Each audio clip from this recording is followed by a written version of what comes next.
Thank you so much for being here. It's really great to be at FMX finally, physically, after all these years of waiting and all these years of us being in Zoom calls and on things as well. So thank you so much for being here. As you know, as I was presented, my name is Hugo. I'm a director and a visual effects supervisor. And I'm originally from Portugal, although I live in London right now. And I'll do a really short presentation. I've worked in a lot of different companies over the last few years, including The Mill, where I was the head of Nuke, and also Fire.Smoke, where I was a director, and PlayStation, where I was a VFX supervisor. Lately, I've been working more with Rebellion Film Studios, which is kind of what we're going to talk about today, really. And my life usually is on set. I do my majority of my work on set. I do a lot of supervising and also directing, always trying to come up with better solutions to film. And so my background is live action, although it's a bit strange because I'm presenting a full CG trailer today. But it is live action, and I'm always the weird guy on set with the spheres and the balls and the colors, and no one really knows what I'm doing. They're always asking me, what the hell is this guy doing on set? So that's me, usually. The last few years, I kind of been jumping around between visual effects and gaming. These are some of the games that I've worked on doing trailers and cinematics. And today, of course, we're going to mostly talk about the Sniper Elite 5 cinematic that I just directed. But let's go back to business. Let's go back to why we're here. Today we're talking about grading and compositing. But because just saying grading and compositing is too boring, I kind of felt like it needs to have a bigger title. So I made a bigger title. It is going to be called Creative and Technical Pipelines for Grading and Compositing using Nuke and Nuke Studio. Because just like any good book, you need a big title to really grab all that audience and have all those buzzwords. So, and the reason this is a joke, but it's not a joke as well.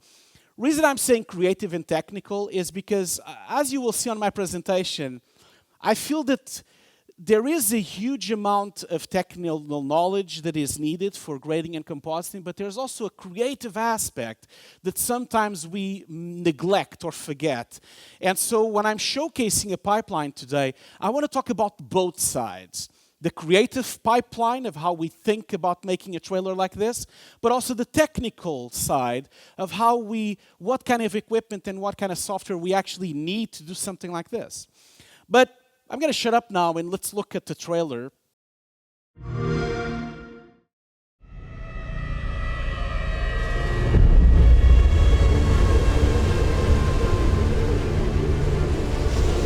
The steel wheels of the Nazi war machine crush everything in their path. Fast, relentless, ruthless. They dominate and destroy, casting a vile shadow across mainland Europe. Now we must strike back. Living, fighting, and killing in the shadows. Where most despair when they stare into the face of impossible odds. We shall smile and see an opportunity. We know the risks. If we do not take them,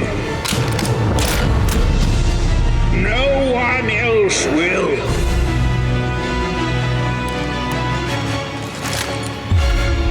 We must be ready to make that sacrifice.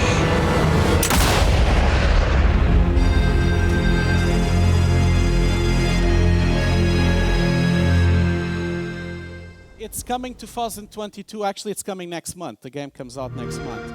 And interestingly, this project was really a big project we did over, during the pandemic. I was the director for the project, and I was the co-visual effects supervisor.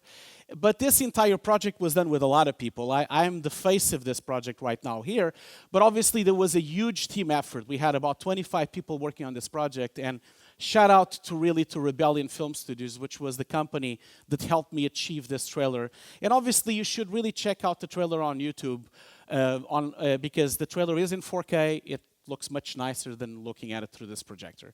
But the big question for this presentation that I wanted to have and also to showcase for this project was, why did I end up doing the grade in Nuke Studio, and why did I even ended up grading it myself as a director and a supervisor instead of normally send it to a grading company or going to a colorist as usual a pipeline would do?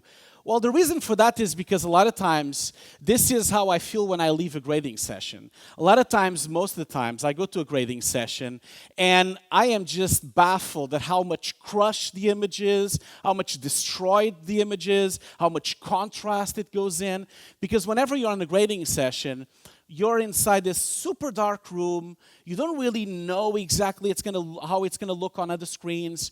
And a lot of choices are made in grading that I don't agree, and that I don't like, and that I don't really control. And so I figured for this project, I wanted to do something different. I wanted to try to do the grading as part of the visual effects pipeline.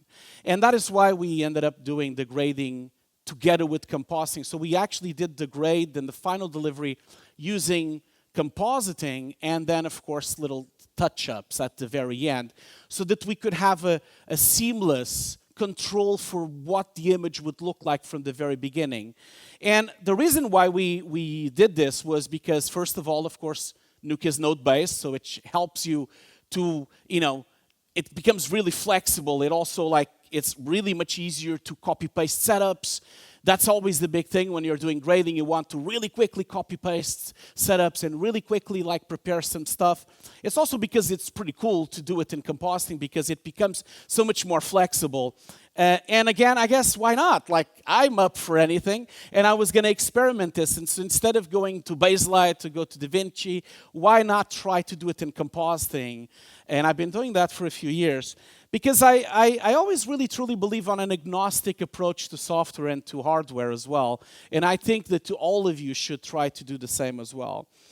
But that's the reason I said on the beginning that this was going to be a creative but also a technical presentation, is because for you to be able to grade or to finish a project, you first need to see something. You need to take references, and you need to actually watch the world and see stuff around you to take inspiration from it. And so the grading really of this project started on the references. That's where it started from. We tried to capture the essence of a specific time of the day, of imagery that we would look from nature. These are some of the references side by side with the final shots. And I'm really proud of what we've achieved as a team. We tried our best to try to capture the essence of the early morning, capture the essence of that magical hour that usually has this beautiful cloud sets and has a lot of silhouettes, and of course, getting inspiration from one-point colors sections, and trying to get some reds into the environment and some blues into the environment. We put the lamp of the car just so that we could have some red into there, so that it looks better. And then, of course, the magical hour, trying to get the essence of the look of that image. And I think we've achieved quite closely. These are some of the final images. We achieved capturing this, and so I'm really happy, because a lot of times you see projects that the concept art is really far from what we actually achieved, and I think this time we actually got quite close. And I guess no pun intended, we got pretty cinematic, I guess, but it's a cinematic, so sorry, apologies from the pun. But also, we got a lot of inspiration from macro photography as well, especially trying to play around with specific lenses and trying to play around with really strange positions and strange, very super wide lenses. So all of that was part of the process of trying to achieve the final look of that project. And then, of course, the second stage that came after was something that I feel like it's starting to become a dying art, which is the paint over. I've always used paint overs on all my projects, and I love the fact that the paint over is probably the moment on the project where you are more free because you are not connected to the pipeline. You do not have a problem with scheduling. You don't have a problem with production. You don't know anything yet. You're just making pretty images. And so I really advise you all to go to Photoshop, pick up your renders, and go and paint on top of them. Try to find out where the light should be. Get a really good matte painter to help you with this. In this case, we got an amazing matte painter at Rebellion Studios, which was Jacques Aves, and he did an amazing job trying to capture that essence from those references. So the two of us together build these paintings. And I'm really proud to say that we got really close to the ending. As you can see the painting on the top, and this is the final frame. We got really, really close to what we wanted to achieve. But I really never underestimate the power of just having Photoshop and just being free of trying to make a final image. And this was also very useful for the team because all of our team, right at the beginning of the project, we had all these paintings and all these frames. We knew exactly how the project was going to look like. Everything was approved. And so we had a Bible of references and a Bible of keyframes like these that would then basically communicate the entire imaging that was going to be on this project. And so I'm really happy with this. I'm just going to skip some of these because some of these are just, I think you follow my point. I don't need to show you all of them. I have a little special story about this one later on during the presentation. Obviously, I'm going to skip a large part of this project by skipping the animation and CG because I have a keynote for that. So if you want to stick around on Friday during the online sessions, we have an online session at 1:15 with the Q&A. And then on this session, we're going to go and dive deeper into how we shot this trailer, how we did the actual, actually how we did the simulations, how we did the smoke effects, the Houdini pipeline, the USD pipeline. We go more into detail with the compositing pipeline as well. So maybe join that session to see more because I don't have enough time today here to go through the entire project so that you can kind of see it. That will be available online on FMX on Friday.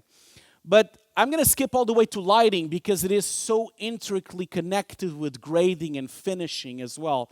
The approach that we had for lighting for this project was really an approach of where we wanted to make sure all of our scenes, all of our CG would work on any lighting environment. So it's all really physically based driven renders using real lighting environments using Redshift. That was the pipeline we used. And we made it in such a way that we could easily really replicate any lighting we want, and all the materials and all of the CG would basically behave correctly because it was physically driven. Again, go to my presentation on Friday to know more about how we achieved this using Houdini and how we achieved using this with a USD pipeline and also like a Redshift pipeline as well.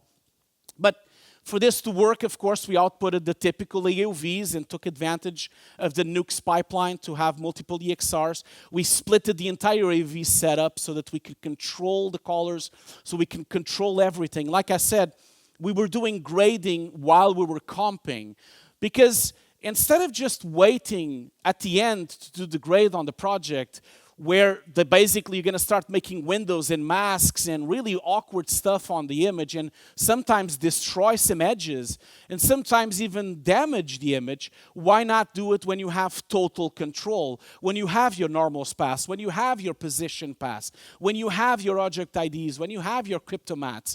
That is the moment where you really want to develop the image and the final look of that. But obviously with all that, doing grading inside compositing does have a downfall, which it requires a certain type of equipment for you to be able to pull that off correctly. And I'll go into that equipment in a second. First off, I really have a really short thing that I wanted to mention, on the middle of all of this, we also kind of like looked at how a camera looks and how to make the trailer less CG. And so in a way, being a person that I go on set all the time, I really recommend this to all of you if you're doing a CG project. Always go and film your own lens grids, for CG, because we were trying to replicate a specific camera during this project. We were trying to replicate a big format camera like an Alexa 65, and so we used that as the back of the sensor for the CG camera in Redshift. And then the advantage of shooting these grids is that these grids then give you the language for the entire team. That meant that the CG team of our project were only using the real lenses. We were using the real distortion. We were using the real focal length of every real lens that exists. In this case, we used ARRI lenses to replicate this. And the advantage that this gives you when you're doing something in CG is this. Like, imagine this. This is a beautiful render from our team at Rebellion Film Studios, and it already looks really nice, but as you can see, it looks a bit CG, so I know it's a bit dark, but you have to trust me.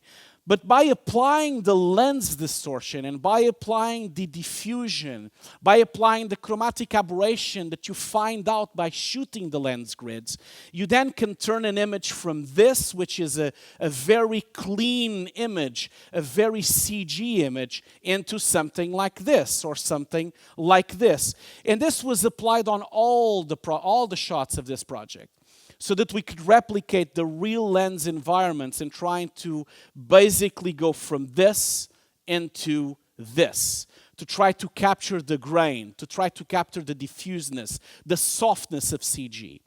And also, another thing we did to try to get that softness was that we delivered in 4K, but we actually didn't render in 4K, because why would you do that? It's nuts to do it in 4K. So we actually rendered the whole thing in 2.5K, and then we upscaled it, the entire thing, using machine learning in Nuke, and then we upscaled all the UVs, we upscaled all the renders, we upscaled every single thing, and then we comped it in 4K. And that also helped basically to save render time, but also it softened the image a little further as well. So obviously, to do all of this that I've been saying, you need to have some responsibility, because grading and finishing a project, it's not as easy as just having a desktop monitor, because it requires, I don't want to like say it's something that everyone says, but it's the word from Spider-Man: with great power comes great responsibility. And so if you want to grade something, you need to make sure you have the equipment to do it. Now, what I'm showing, and by the way, I know a lot of people always complain, how many screens can you have? I can guarantee you that no screens were harmed during this presentation. So I know I do have a lot of screens on my desk, but there's a reason for all of them, and I'm going to go through all of them. Obviously, some of them are not completely necessary. I can tell you, for example, that this one on the top here is not necessary. This is for my streams, because I do a lot of streams. I do a lot of Twitch streams and YouTube streams. And there's a CRT on the corner here, which is not necessary at all. It's more for me to play games than anything else. But I use it as well for grading as well. But let's start with what kind of equipment you really kind of like want to deal with. And like I said, you don't need all of this, but you need to think about it. And that's why this is now the technical side of the presentation. Let's start with your main desktop display. You want to make sure your main desktop display, first of all, has some kind of things that would help on your project. So if you're really thinking of doing grading and finishing a project inside of Nuke, or even if you're trying to do it in After Effects or even DaVinci or somewhere else, any place you want to do it, you need to make sure your monitor has at least 10-bit or 8-bit FRC. We'll get back to that in a second. You want to make sure you have 4K for future-proofing, because as much as we don't want to, 4K is here. In fact, 8K is already here. So for me, it's no news. People are already talking about 8K. We'll just upscale it. It's fine. Of course, also consider SDR and HDR because it is also the future. And I can guarantee you that whenever you start doing HDR, you'll never go back. It is that powerful and that beautiful. Consider that you need to at least have 100% sRGB and Rec. 9 because these are the most two deliverable formats that you're going to use, one for YouTube and one for TV and broadcast. So you need to make sure your displays can represent all that color 100% accurate, and there are many monitors like that. You want to make sure your monitors have as many delivery profiles as possible, including P3 if you need to deliver for cinema. And this is why I'm talking about this, because I know for a fact, after working as a compositor and teaching compositors for so many years, I know for a fact that a lot of compositors don't really understand fully the finishing pipeline of all the profiles and all the color spaces that exist on this space. And there's so many deliveries, and it gets so complicated. But I don't want you to all learn that, but I want you to start thinking about this because it's so important for you to be able to deliver correctly, to know something about it, even if it's just a little bit. So, first of all, the 4K thing. Let's just discuss the 4K. The 4K really, and apologies that I'm having other projects running here inside the Sniper Elite. The fact I have other projects here is because obviously when I'm working, I'm not usually filming myself.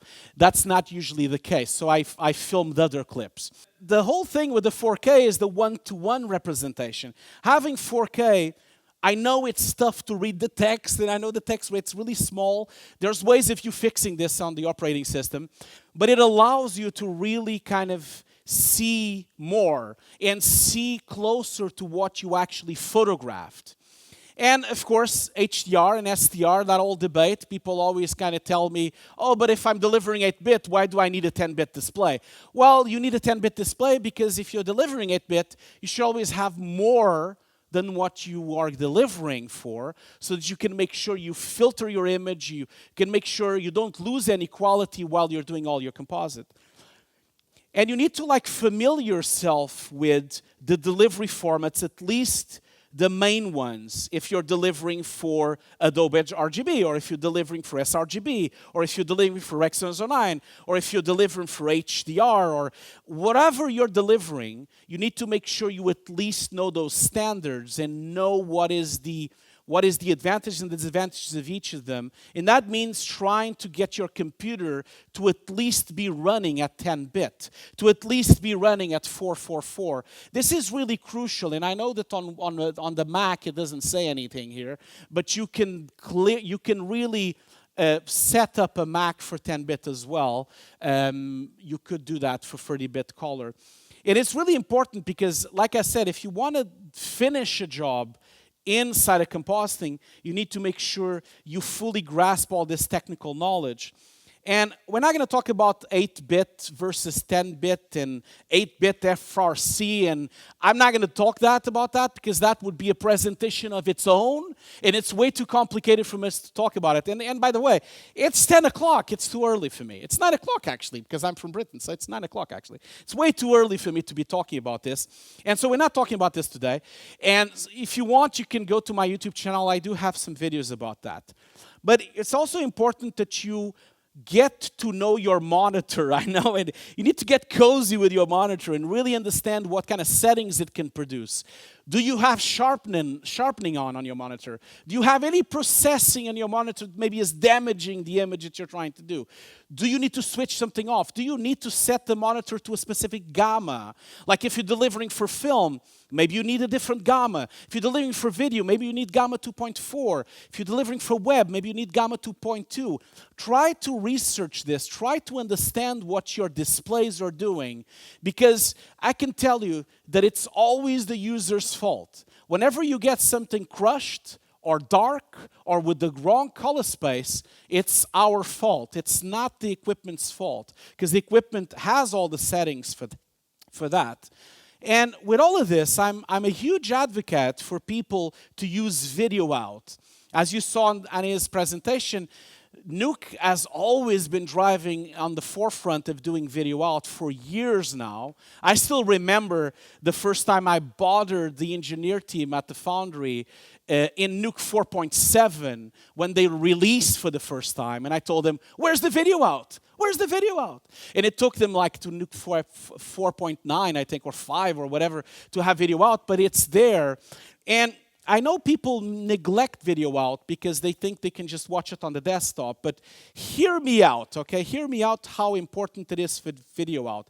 It's not mandatory, but if you're really serious about delivering something and doing grading like we did on this project for Sniper Elite, you need to have video out for at least 2 reasons. One of them is to watch your work in big. You want to watch it on the biggest screen you can have so you can check all the grain, you can check the edges, you can check all of the quality and everything as large as possible without just watching on the desktop. It also helps you to focus because you're just watching the video signal. And on a way, like, it not only helps you to check all that minutia, but also having a video out also allows you to have different types of resolutions that you might not even be thinking about. Because this is like a minefield as well. You have like 30 frames per second and 24 frames per second and 25 and 29.97 and 23.98, and then you have interlace, and then you have progressive. And it's, pardon the French, it's a shit show. It's really difficult. There's so much to take care of that. And having video out really allows you to be flexible in your production so that you can actually deliver to the specs that maybe Netflix is requesting. The thing with this is that video out is really important, and it's not even expensive. The one I was showing you before is expensive. Like if you get the Ultra Studio 4K, that's expensive, like it's like £1,000. But you don't need to get something like that. For you to have video out, you can even get something like this, like a really tiny video out box from Blackmagic. They only do HD, they even have one for 4K. This is $100. And that again will allow you to tinker with all sorts of resolutions. Not only like 8-bit, but 10-bit and YCBCR and 422 and 444 and 12-bit and 60. Yeah, all those things. So that you can start understanding what you're delivering and then actually making appropriate decisions to what you're delivering. Again, as well, it's really also important for you to have some kind of monitor that allows you to have some kind of interlaced output. In this case, I'm using these really cheap Blackmagic monitors to just have interlaced output, which allows me to also cater, because I know some people might ignore interlace, but interlace is still a big part of the world. The funny fact about this is that I've been using video out since 2000, and this is a commercial from the first graphic card I've ever had with video out, which was a Matrox R2 2000. And so I know it looks quaint by today's standards, but never really trust the desktop view, because the desktop view is contaminated by color spaces driven by your operating system. And it's also contaminated by the 60 hertz. And so if you have video out, you can actually bypass the color space, you can bypass the contamination from the OS, and you can actually have a pure Rec 709 or Rec 2020 or whatever LUT you want into your video out, and then you can synchronize yourself with the grading sessions, you can synchronize yourself with everyone on your pipeline. And so I'm going to go a bit faster because I only have like 12 minutes left, but another thing that I really like to use, and it's not mandatory, is to have scopes. And scopes is really something that you can also find in Nuke, by the way. But I pardon me say this, but I wouldn't really fully trust the scopes in Nuke because they don't play back while the playing is going. So I want to see them for real. So I use hardware scopes instead. And scopes, I know, looks like some weird matrix thing, but it's after a while, you start to really understand how important it is, how important for you to see a visualization of your image so that you can actually notice if your blacks is being crushed. Because if your blacks are being crushed, then you'll see the line going below 0. If your whites are being crushed, you can see them on the scopes. The scopes allows you to have a 3D representation, visualization of what you're trying to make. And of course, after a while, you're looking at the scopes and you start seeing the image on the scopes. I got used to them now so much. Like for me, it's like I don't even see the scope anymore. I just see the image all the time. It's like code, but it's true. Like you start like noticing it. You don't need hardware scopes, of course. You can also get software scopes. I would advise you 2 types of scopes. One is expensive, one is cheap. If you want the expensive one, if you are kind of person that likes to buy a Ferrari, you should get a Nobe Omniscope. They're really powerful, and they can do stuff like this. They're not very expensive, like 500 pounds. The software that can link to anything you have, all the softwares you have. You can also link it to a Blackmagic video out as well, and it allows you to have stuff like this. This is what we called false color. For those of you that have been on set and filmed, you know what false color is. False color is that thing that allows you to see in blues what's very dark and in reds what's very bright. Because whenever you're watching an image in white and black, it's very difficult for you to notice the overexposed parts and the dark parts. So for me, I use false color all the time. This system, this plugin that I'm showing you, allows you to have false color. I've also seen gizmos to do false color inside of Nuke as well, directly into the viewer. You can also do that. And I promise false color is not the Predator vision. It's not. That is a different thing. That is a heat vision. It's something else. So like I said, I use false color. Then I have my scopes as well down here when I don't want to use. I also use a grid. The reason I use a grid, and I know I can have it in Nuke, but I prefer to have it on the Vigno signal, is because the grid allows you to actually compose your images much easy. After a while, I switch off the grid, of course, but it really, really helps. And then, of course, I have a softer false color as well, which only goes to orange and black so that I can see if I have anything overexposed.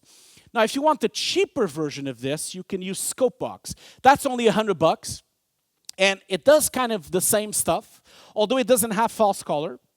But it has this thing, which I love, which this is a timeline with the scopes, so that it can tell you when during the shots it gets overexposed.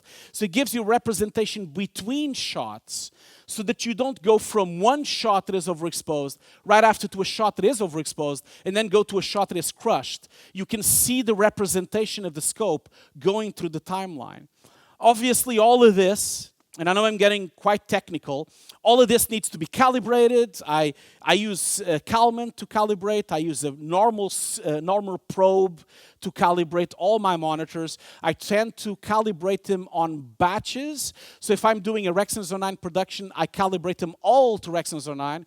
If I'm then doing a production for YouTube, then I calibrate them all to sRGB. And it's important for you to have monitors that can allow you to memorize different LUTs and memorize different profiles. And obviously, then it's really important for you to make sure your calibrations go below 2 of delta. The delta factor is the deviation from the actual color, and the color is represented in the monitor. So it's really important for you to make sure your monitor has at least delta that is not above 2. Obviously, some people think it should be 1.5, but if you want to have that, then you're going to spend 20,000 pounds on a Dolby monitor, and I'm not going to do that. As well, I'm going to skip this because it's really not important, but I have interfaces as well, obviously, and in that situation, it's very, very custom. Well, I know you can't even see it because it's really dark, but I promise there's a Wacom tablet here. And there's some wheels there as well, and there's like a jog shuttle here. But I can skip this. It's not a part of it. One last thing that I just wanted to mention in terms of equipment is that I also use a CRT. The reason I use a CRT is for 2 reasons. First of all, I like the fact that the CRT is actually a way of us displaying interlaced material. And also it's like a way of me checking deep blacks and deep brights as well. The other advantage of having a CRT on your setup is that you can also play retro games. And especially you can play light gun games, because you can't play light gun games on the new modern displays, but you can play them on the CRTs. So here is me playing Virtual Cop from my Sega Saturn on my CRT. Obviously, like I said, you don't need all of this.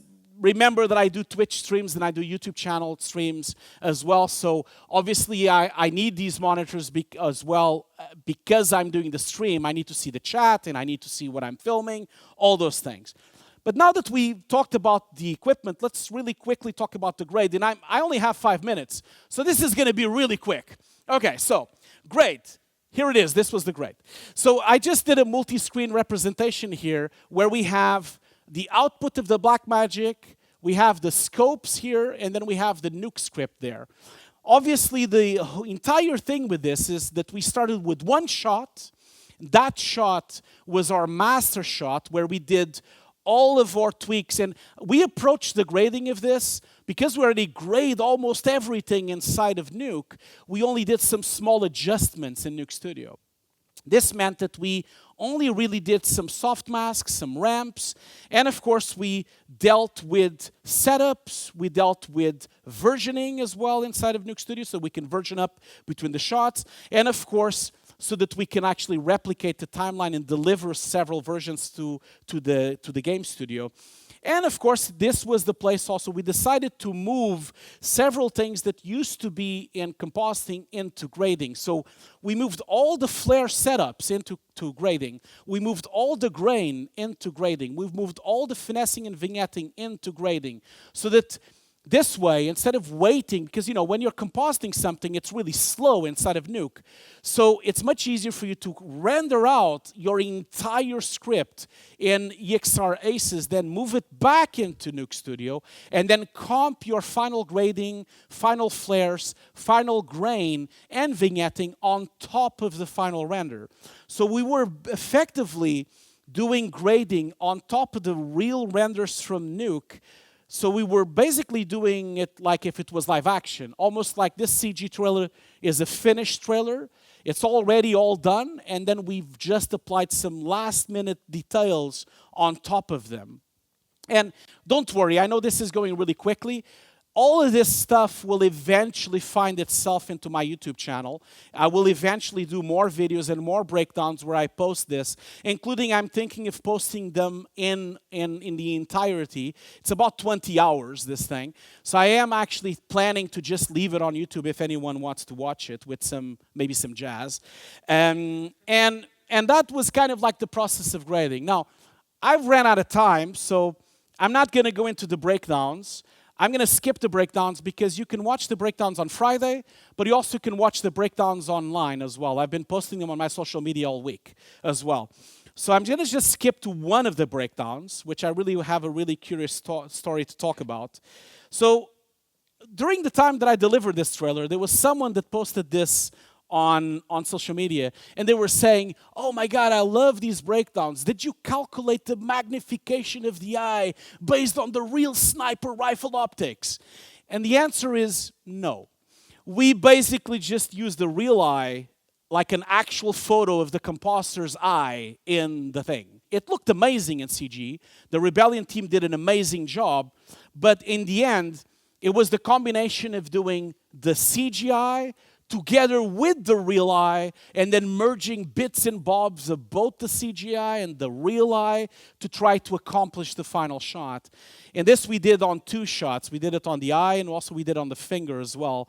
So I'm going to basically wrap this up because we need to kind of go. I apologize that it was a bit rushed there in the end, but I always talk too much. I'm Portuguese.